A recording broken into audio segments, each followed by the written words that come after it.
How you doing today? Master Gorino back once again.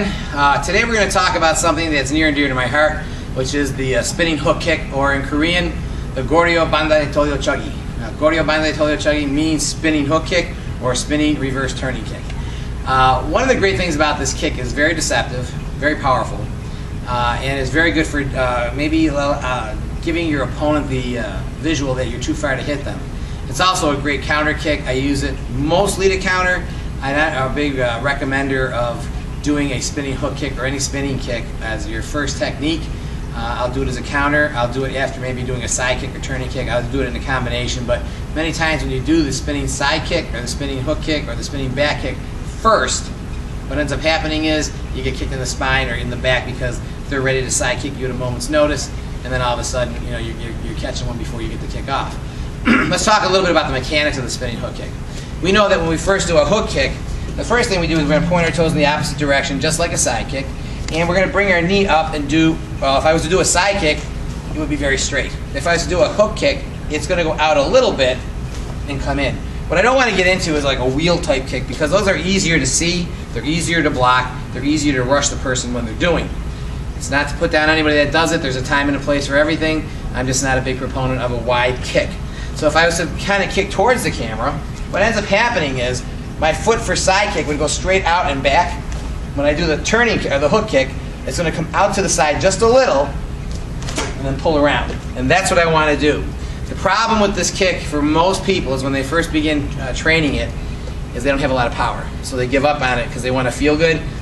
Trust me, when you get this right, you'll have as much power on a narrow kick as you will on a wide kick. It's just learning to use your hip effectively.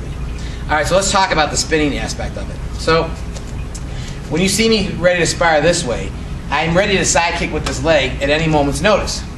The thing is, I seem so far away from the camera right now, but if I spin, this is how close I am when I want to spar.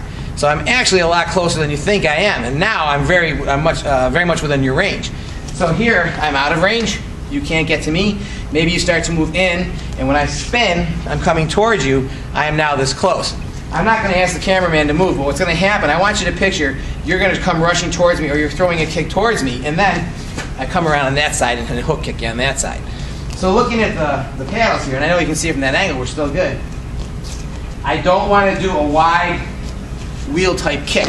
First of all, I can't do them well. I'm out of balance when I do them, and I'm wide open. What I want to think about doing is how can I get from here to here quickly and straight.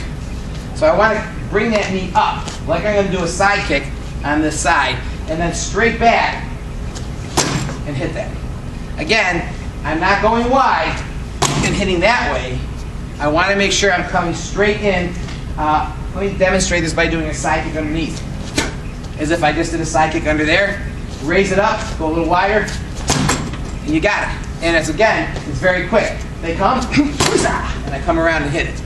Now if I'm hitting, if I'm sparring somebody that I care about, or in general, I don't want to use my heel. Many times when I'm striking, I'll practice with the heel and strike. But what I want to think about is using the bottom of my foot, so when I'm slapping somebody, again, it's not going to cause as much damage, more of a slap than a heel. So try the spinning hook kick on a mitt, paddles, heavy bags. Get used to doing it before you actually use it when you're sparring. Then when you begin to spar, go slow. As a matter of fact, I want you to actually look at the person before you kick. You want to turn, look, and then kick to make sure they're safe. Eventually, when I throw the kick, I'm not looking so much. I hope that helps you get the spinning hook kick down. Gorino bandai tolyo chuggi, sparring tip for the day. Thanks, have a great day.